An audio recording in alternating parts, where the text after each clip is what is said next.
Bonjour, c'est Nora. Aujourd'hui, nous allons voir comment installer un localisateur de magasin sur un site WordPress.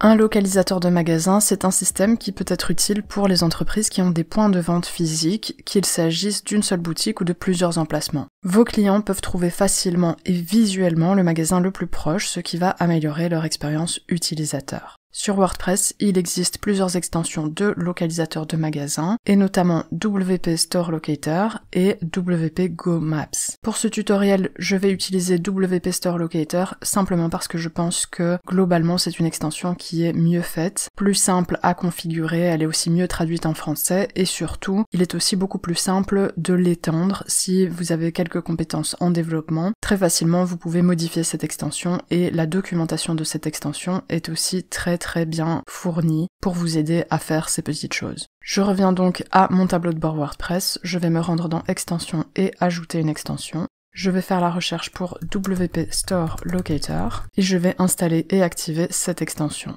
Mon extension est installée et activée, et ensuite je vais devoir créer une clé Google Maps, et c'est peut-être la partie la plus difficile, simplement parce que la plateforme de Google pour les développeurs n'est pas vraiment très facile à utiliser. L'extension propose une page d'aide que je vous mets dans la description, qui est en anglais mais qui détaille très simplement comment obtenir vos clés d'API pour Google Maps. Il suffit de cliquer sur le bouton Get API Key, et vous devez être connecté à votre compte Google, ou créer un compte Google et vous y connecter avant de cliquer sur ce bouton, sinon ça ne fonctionnera pas immédiatement. J'ouvre donc cette page, et ici je vais devoir créer un compte et un compte de facturation. Mais sachez que Google Maps vous propose un crédit de 200$ chaque mois. Et donc pour arriver à 200$ de crédit, il faudrait que vous ayez énormément de monde qui visite votre page de localisateur de magasin, ou en tout cas la page sur laquelle la carte Google va être chargée. En général, pour la plupart des sites, ce n'est pas le cas, vous n'arrivez pas à autant de visites et autant de chargements d'une carte Google. Néanmoins, il faut tout de même créer un compte de facturation pour pouvoir accéder à cette clé d'API, même si Google ne vous facturera pas. Pour ça, il suffit de sélectionner son pays, de continuer.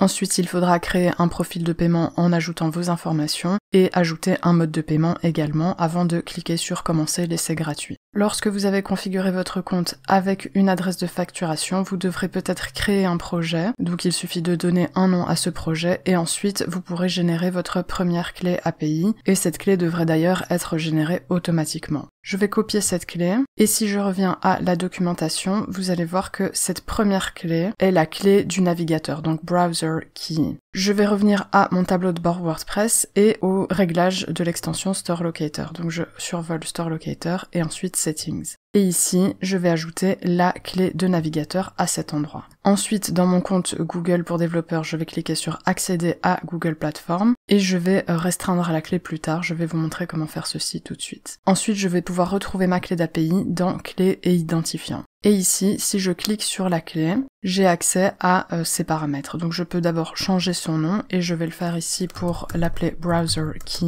Et ensuite, je vais définir une restriction d'application, et je vous conseille vivement de le faire. Je vais restreindre ma clé à un site web, et mon site sera le site sur lequel je vais utiliser ma clé, donc ce domaine précisément. Je clique sur Add, j'ajoute mon site web, et je clique sur Terminer. La manière dont vous ajoutez le site web est important, et vous pouvez voir ici à droite les différentes façons de restreindre votre clé en fonction de ce que vous voulez faire. Si vous voulez restreindre votre clé à un seul domaine avec toutes les URL ou à certains sous-domaines. Notez que restreindre votre clé permet uniquement aux sites ou aux applications que vous avez définies d'accéder à votre clé, c'est-à-dire que personne d'autre, aucun autre site ne pourra utiliser cette clé. Et c'est important puisque s'il y a trop d'utilisation de votre clé d'API, vous serez facturé.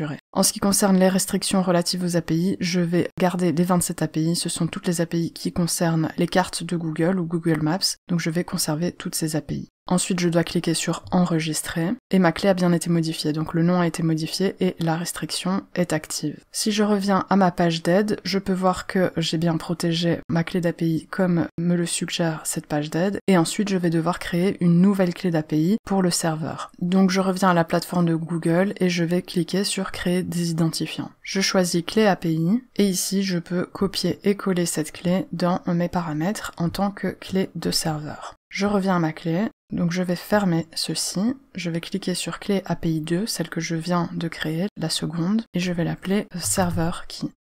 Là aussi, je dois la restreindre selon la documentation de l'extension et je vais restreindre cette clé à une adresse IP spécifique et cette adresse, ce sera l'adresse de mon serveur. Si vous ne connaissez pas l'adresse IP de votre serveur, je vous recommande de contacter l'assistance technique de votre hébergeur qui pourra vous aider à la trouver. Je reviens à ma clé d'API de Google et donc je vais cliquer sur adresse IP, ensuite je vais ajouter une adresse IP et ici je vais simplement ajouter l'adresse de mon serveur. J'ai ajouté mon adresse IP, donc j'enregistre, et maintenant mes deux clés sont configurées et restreintes. Je peux revenir aux paramètres de l'extension et vérifier si mes clés API sont bien validées. Donc je clique sur Show Response, et ici j'ai d'abord un problème, donc il y a un problème avec ma clé de navigateur, donc Browser Key. Ici je sais que j'ai configuré mes clés correctement, donc je vais simplement attendre parce que parfois il faut un peu de temps, jusqu'à 10 ou 15 minutes, pour que les clés d'API du côté de Google soient configurées et que ceci fonctionne. Donc avant de commencer à changer des choses, je vous conseille simplement de vérifier si vous avez bien suivi les instructions, et si oui, il suffit d'attendre quelques minutes pour que tout se mette en place. J'ai de nouveau cliqué sur Show Response 30 secondes après le premier essai, et comme vous le voyez, mes clés fonctionnent correctement. Donc c'est important d'attendre parce que sinon vous allez changer des choses qui ne devraient peut-être pas être changées et créer des problèmes là où il n'y en a pas. Je vais continuer à paramétrer mon extension et cette extension est assez simple à configurer et comme vous le voyez, il y a des petites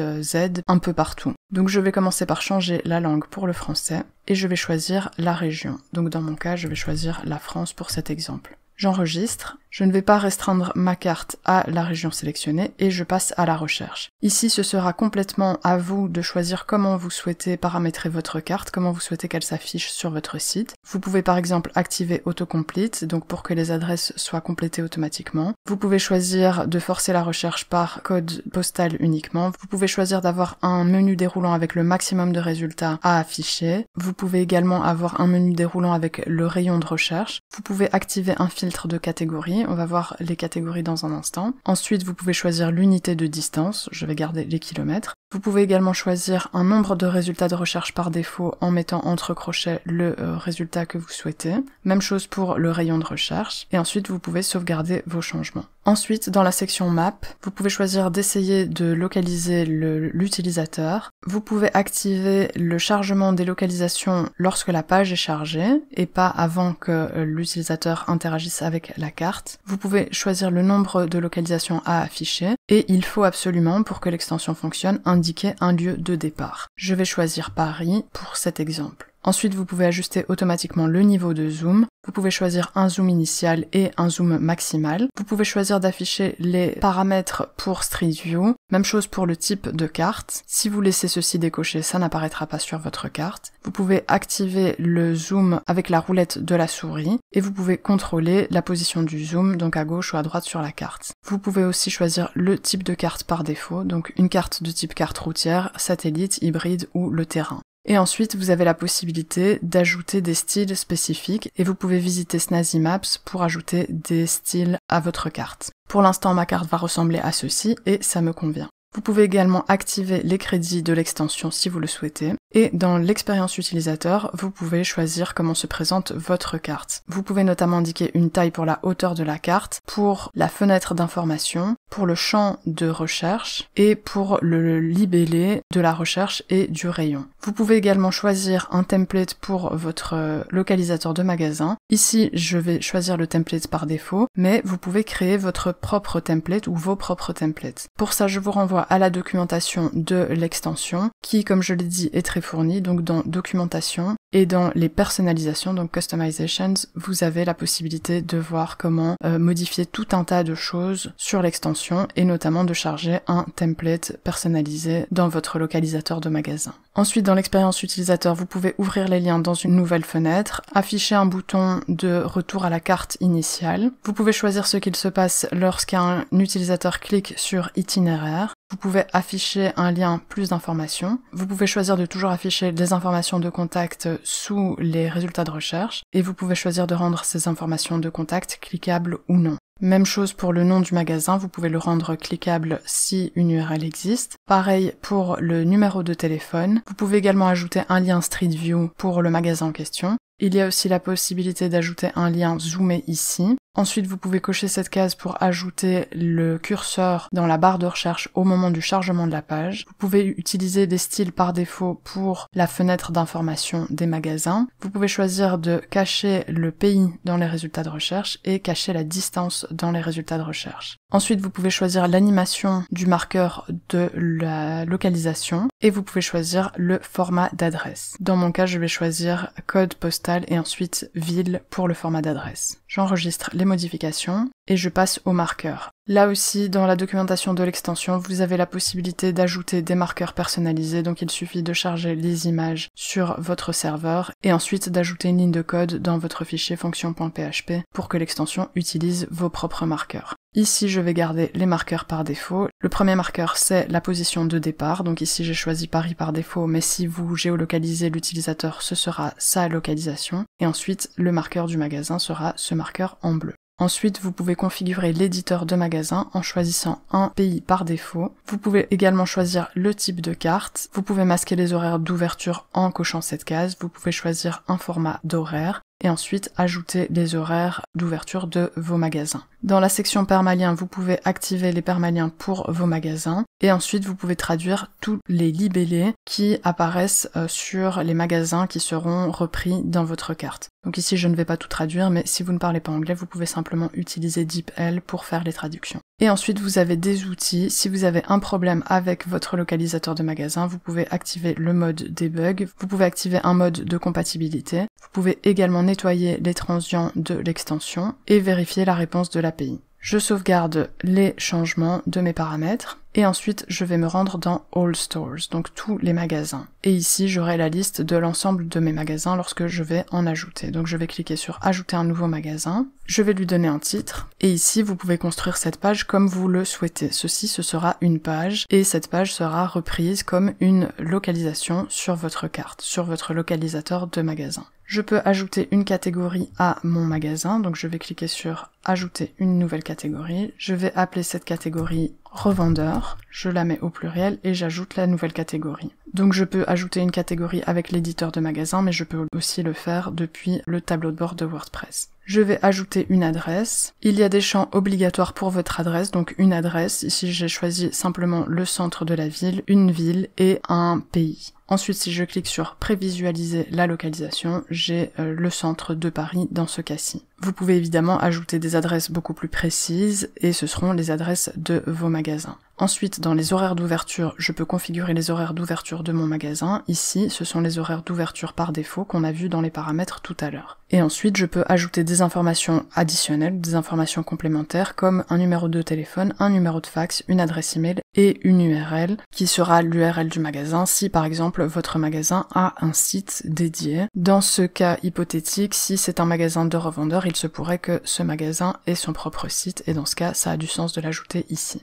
Je vais publier et ensuite je vais ajouter rapidement 2 autres magasins. J'ai donc ajouté 3 magasins et il y en a un qui n'a pas de catégorie. Pour ajouter une catégorie, on l'a vu, on peut le faire sur la page du magasin, mais je peux également le faire dans les catégories des magasins. Et ici, je peux gérer les catégories que j'ai créées. Je vais ajouter une catégorie Outlet par exemple et j'ajoute cette catégorie. Ensuite, je vais revenir à la liste de tous mes magasins et le magasin qui n'a pas de catégorie, je vais faire une modification rapide et lui ajouter la catégorie que je viens de créer. Ensuite, je vais créer une page que je vais appeler Où nous trouver par exemple et à laquelle je vais ajouter ce localisateur de magasin. Ici, je dois ajouter un code court et je peux trouver ce code court sur la documentation de Store Locator, donc je vais chercher shortcode. Et ici dans la section shortcodes, donc qui se trouve dans documentation et commencer, j'ai non seulement le code court donc qui est WPSL, mais j'ai également l'ensemble des options de ce code court. Donc ici vous pouvez configurer votre carte rien qu'avec ce code court. Dans mon cas, je vais simplement placer le code court général et je vais publier.